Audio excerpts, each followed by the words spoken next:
This is my 1986 Baby Chicken GT. Not to be confused with its larger cousin, the Flaming Chicken. Now, interesting enough, this rolled in here. It doesn't run. And it's sitting on my back patio, if you noticed. Because I don't have any room.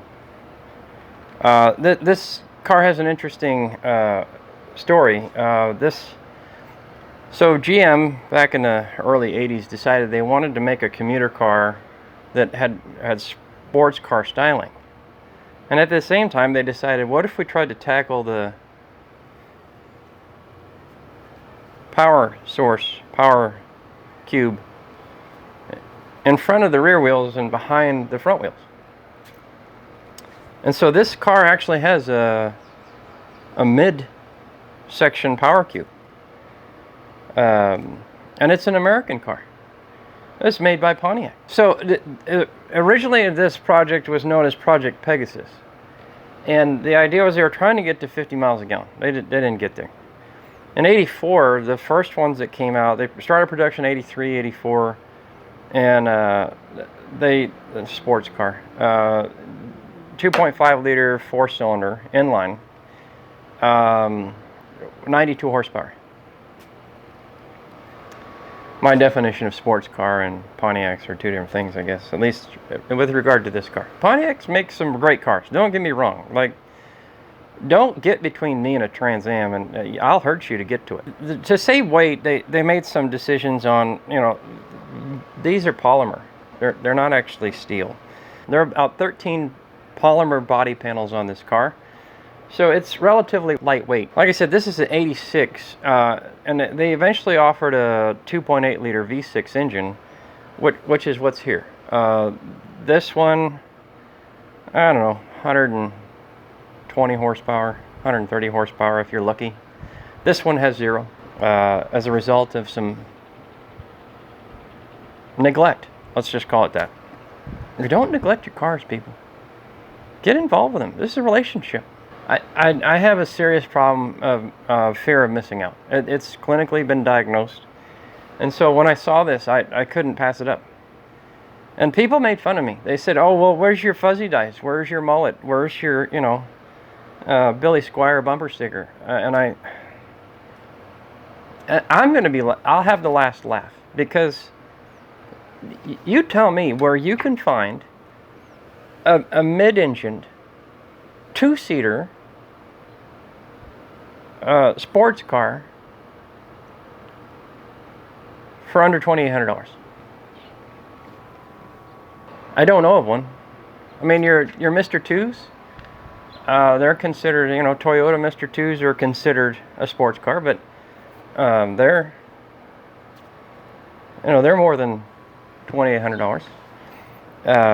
So I had to get this one, and like I said, even though it's not running, it's not that big of a deal. We'll get there.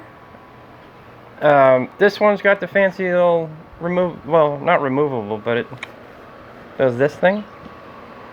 It's the right color, and I know many of you would disagree. I'm sure a lot of you say, well, why didn't you get a red one? Because everybody's got a red one, or a yellow one, or a gray one. I would have taken a gray one, but this one was black, and I like this color. I don't know if it'll stay this color, but for right now, it's this color. It's got this fancy little go fast thing back. Oh, that's open. So yeah, it's the GT version, which means great to. Oops, I'm not supposed to say that on camera. No, it doesn't mean that. I don't know. Great tires. Yeah, we'll go with that. That's what it means. It's Pontiac Fiero GT, Pontiac Fiero, great tires. It's got the blinky headlight thing, which right now, yeah, he's peeking through with one eye. We're gonna get into this. I'll get you over here and you can look at it in detail. So this was it wasn't a shed and it wasn't a barn. It's something between the two. I wouldn't even call it a garage, but whereas the paint didn't really take a lot of damage, the heat really did a number on this car. So that's the thing you got to think about out here in the 4th level of hell, is it's not just the sun, it's the heat, because the heat, you know, it gets hot during the day and then it gets cool at night, and it gets hot during the day, and that goes on for hundreds of days during the year. And so, like, you'll see how all the dew strips are completely gone. A lot of the plastics and rubbers, engine mounts, they're all shot. So we're going to have to do some work on this one to get it running. But how I go about getting it running, that might be a story for another time. All right, so this is the trunk, I guess. I don't think you can call this a trunk, because you really can't put. I mean, you couldn't really take this on a road trip, because I mean, I guess if you're going solo, you can. My suitcase would fit in there, but if you got a lady friend, I don't think that she's gonna be able to fit her stuff in there, depending on your lady friend. We got a street donut in here, and then this is the Make It Stop juice, the Make It Stop booster, angry sound device that seems to be weirdly wired together. Yeah, I don't know what's going on here. Oh yeah, see, like that. That's why you can hang it outside the car for more effect. I'll just put that back, pretend like we didn't see it. This is the 3-pedal variety, which is the right kind. There would be no point in driving this car if it wasn't a 3-pedal variety. So that's for the 3rd pedal juice. I think that's freezer juice reservoir over there and a bug juice reservoir over there. We got a slant fan in here. Eyeball 1 is asleep. Eyeball 2 is awake. I might take this street donut out. What I'd like to do is maybe clean this up a little bit. Maybe get like a custom, if we get a custom insert in here, right, that, you know, can kind of cut off that section. Move that somewhere, maybe over here. Might get more room to put stuff so I can actually take this on a road trip. So to get this closed, so you got to push this thing. Oh, yeah, that didn't, yeah, that's not, wouldn't recommend doing it with one hand.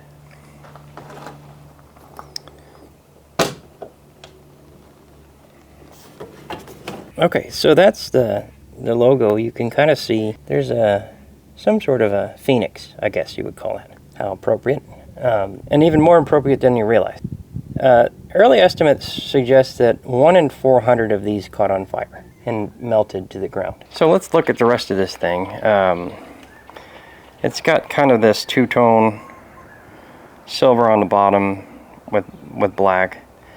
I've actually got some black wheels I'm going to test out on here and see what you guys think. And then you guys can tell me whether I should stick with, if I redo these, or do I put the black ones on. So yeah, it's got this relatively large opening up front for air to feed into that slant. It's the slant fan up front. Wink wink. Windshield's in good shape, got good glass on it. You can see how this whole dew strip is essentially gone. And to fix this, you have to pull the entire door panel off. And then that strip is riveted in there. So this actual panel comes off, and then you can get to the rivets in there and then put new ones in. So that's on the list to do. Now, interesting, I want you to pay attention to this side of the car. Notice down here in front of the wheel well, there's nothing here. And you'll see on the other side, there's actually a vent there. And we're going to talk about that. This one has this, so the GT versions had this like sloping rear quarter. I don't know what you would call this, but it's got this slant here with the window. I want to say the non-GTs were cut right here. It didn't have this triangle in here. It's got amber turn lights on it. I do like this. I wish they would go back to these. Here, let me get this side. I wish more car manufacturers would go back to the actual orange lens in amber. I like those. If you guys remember, the Z28s had the orange. The Cobras had orange in them, which kind of separated them from just the standard models. So I wish more car manufacturers would go back to that. I think it looks good, but not on every car, right? Just put it on the higher end sports cars. It has quad tip exhaust. I have driven one of these, and they're a lot of fun. I won't, I mean, they are a lot of fun to drive. They're well balanced. Weight distribution's awesome. So this is what we're working with back here. You have these two, these are removable. The battery sits on this side, and the airbox sits on that side. And this is, I guess, what they would consider the actual trunk. We have quite a bit of stuff in here. There's a can of World Dominator 40. And it looks like we got some old lightning bug wires. Some new lightning. These are, oh, these are NGKs. These are good wires. Looks like somebody was in the middle of tune-up. Oh, there's a jack down here. I don't know what that's for.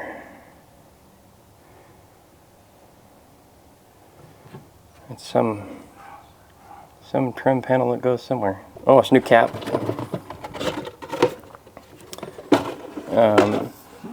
Ooh, socket. A 5/8. Okay, so what are we looking at in here? I do know that this is a dog bone engine mount. You can see this is completely toast, cracked bushings.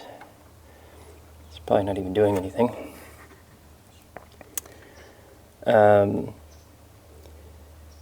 It does appear to have a battery. It's not connected. Let's take a look at the stick here. Oh, there's oil in it. Oh, it looks brand new.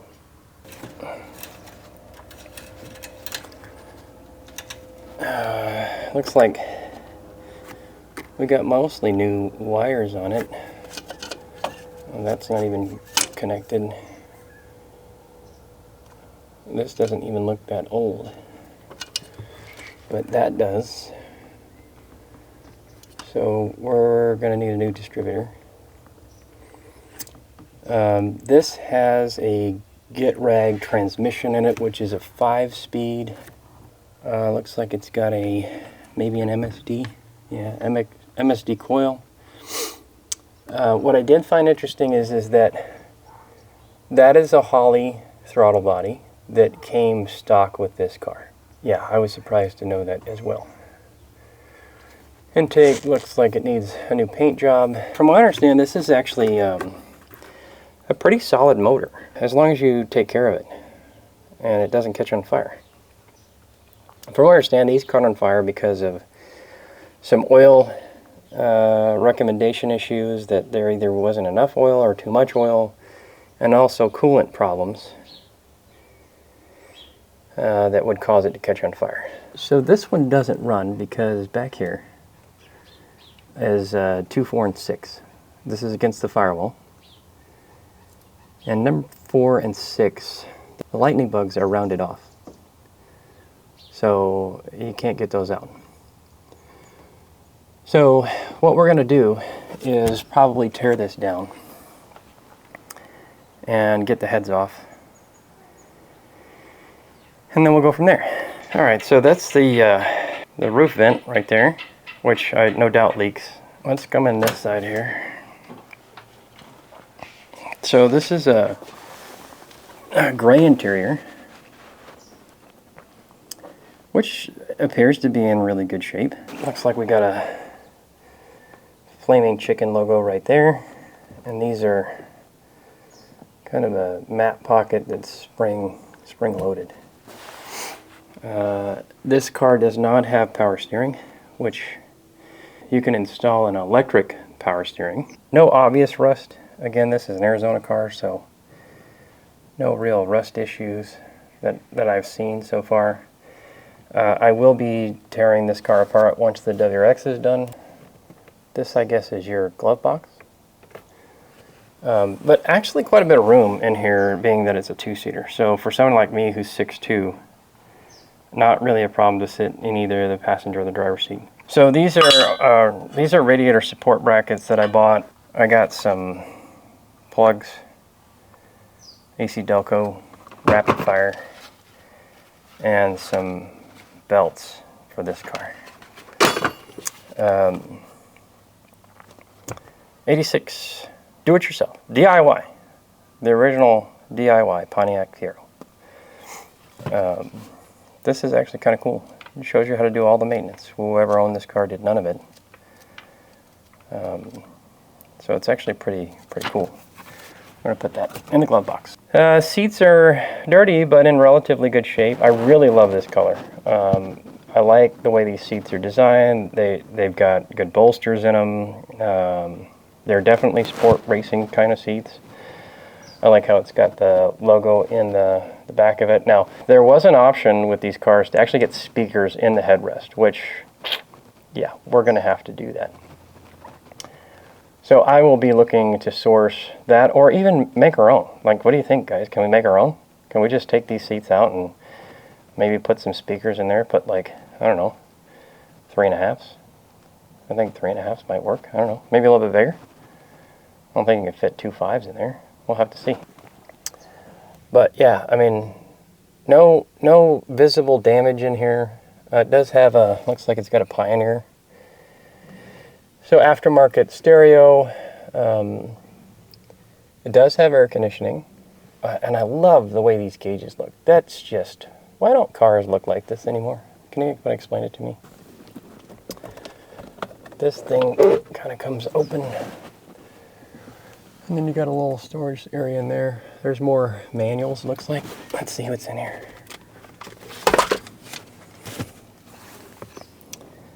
So 86 owner's manual and ETR music system, Delco GM 2000 series. So let's put all of those together. A lot of people would put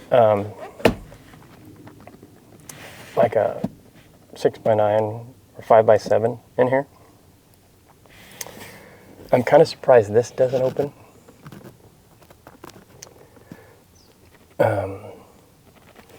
I might do something with this space. Cup holder, right? What do you guys think? Cup holder space might make sense.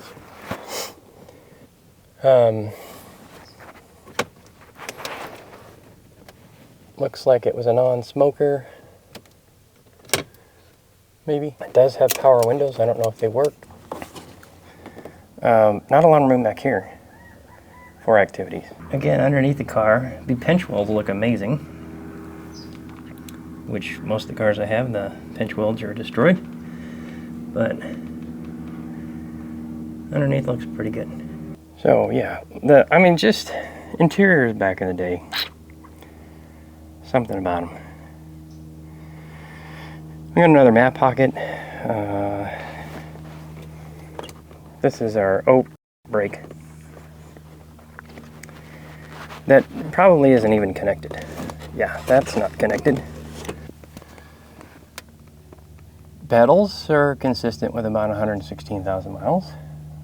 Looks like we got a fuse panel underneath there. Carpets have got your typical wear pattern. These are original floor mats, which I'm sure are not easy to find. Carpet's kind of different. Not exactly the highest quality that I've seen in a car. We obviously have an alignment issue, considering the steering wheel's upside down and the wheels are straight. Looks like we've got some problems over here. Let's come loose. Driver's seats got some typical. That's an indication that the roof vent is leaking. So we'll have to focus on that. 116,203. There's a button for defrost and open the trunk. So this right here is to open the fuel door.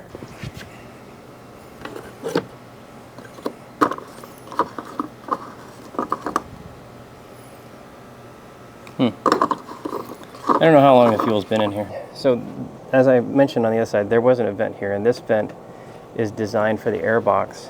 As you can see, it's right up in there. Air box sits right up here. And so this vent feeds air in here, into the air box. And so that's why that's there. I almost would have liked to see them put one on each side, just for more aesthetics, but That's why I don't design cars for a living. But these are 205 6015s. Grand Prix Tour RS, and they're not in bad shape. They're old. So I think what we might try to do is get the other wheels on here just to see what they look like. And then you guys can tell me whether you like these or the other ones.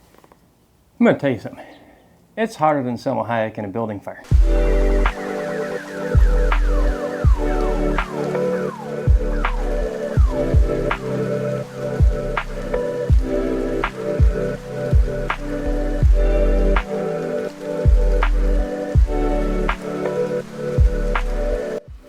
Could probably use new rotors. Could probably use new brakes. Could probably use new tie rods. Could probably use new shocks.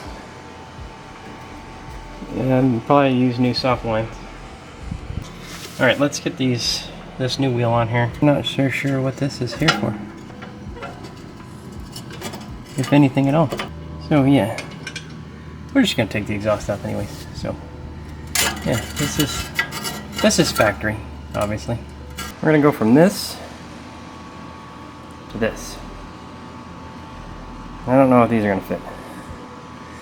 These are 235 40 18. These are 205 60 15s. So I don't know if these are gonna work, but we'll put them on there and then take a look. So I think it actually looks pretty good.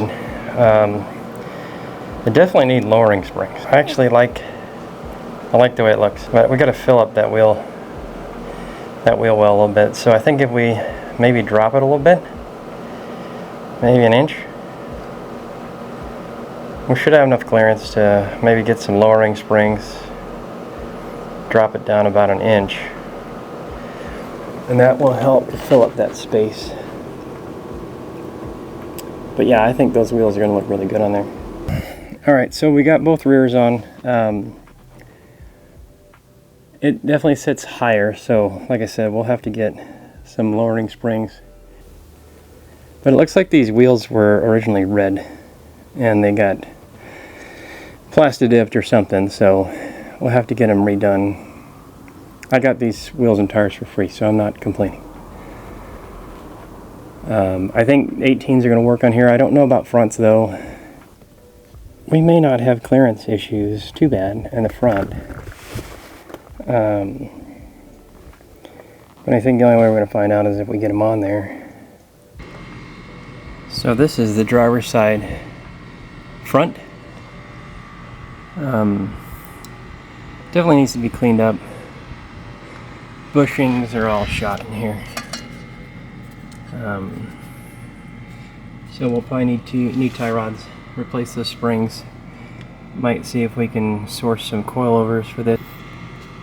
Control arms probably could be replaced. It's just really dirty. It just feels like it's been, I don't know what it is. People drive cars off-road out here in the desert. We'll probably get new rotors. Probably get new brakes all the way around. Because these are, I mean, I could probably clean these up, but I'd rather just replace them. I have a feeling the clutch is shot on this one too, so we'll have to get that fixed. These soft lines are not soft, so we'll need to replace those. So a lot more to come on this car. So this one's definitely got a pretty severe curb check on it. But for right now, we can work with this until we can get these redone. You can see a lot of the red's bleeding through on this one. So, got the front driver's side on. I recommend you guys pick up one of these things if you haven't already. I got this on Amazon. It's just a rubber block that has a cutout in it down the center. And these work really well on your pinch weld. So you can set this on the top of your jack here and then put your pinch weld in here, and then it protects your pinch weld from getting smashed. I use this both with my floor jacks as well as my I also use this on my quick jack. So yeah, and like I said, you can get these on Amazon for relatively cheap. They get torn up, but you know, they're not that expensive. Alright guys, that's going to do it for today. We got the wheels on, and they're temporary. I do like the way they look. I think the black wheels actually look pretty good on this car, especially with the two-tone silver and black. They are temporary because I got to get obviously suspension and brakes done on all four. But what I want to focus on is this power cube. Because those plugs are rounded off, I've tried to get them out with some of the, you know, the special sockets that for rounded plugs, but they're just so rusted that they just fall apart in there. So what I'm going to end up doing is probably one of two things. Either I'm going to pull the heads on this, get new heads, and redo all that, which may not be really worth it. What I really like to do is, what I'm told is you can swap this. And there's some limited options as far as swap, but I want to explore some pretty crazy alternatives as far as what we could put in here. I know there's guys that have put a 3800 in here with a lot of success. Some guys have done LS4s with the F40 6-speed transmission in them, which might be the route that I go. But I want to explore some other opportunities too. I don't know. I have to do some research on the Einstein machine and see what makes the most sense. I would like to see if, I don't think a 4.6 will fit in here. I think it's too wide because it's a overhead cam, but it might. So we'll see. I don't know if there's enough clearance. We might be able to, you know, if we remove some of that trunk space, we might be able to set it, but that's going to maybe cause some issues as far as weight distribution. And then as far as transmission options, I definitely want to keep it manual, so we're going to have to explore what's available to us as far as manual transmissions for the transversely mounted engine. Thanks so much for tuning in today, guys. Hope you enjoyed this content. Don't forget to like this video, subscribe to the channel. We're probably going to put this one on hold until I finish the WRX. I really want the Kangaroo car on the road. We had ordered headers for it and they didn't fit. That's a story for another time. But we got new ones coming today, so hopefully we'll be able to get that video filmed and get that back together, because it's all torn apart right now. We still got to get an inspection on the Kangaroo car, so we're going to hopefully solve the heating problems on it, and we got a new turbo for it, so more to come on that car as well. And then we've got a bunch of others out here that we've got to work on too. So anyways, thanks again, guys. Have a great day. We'll see you in the next one.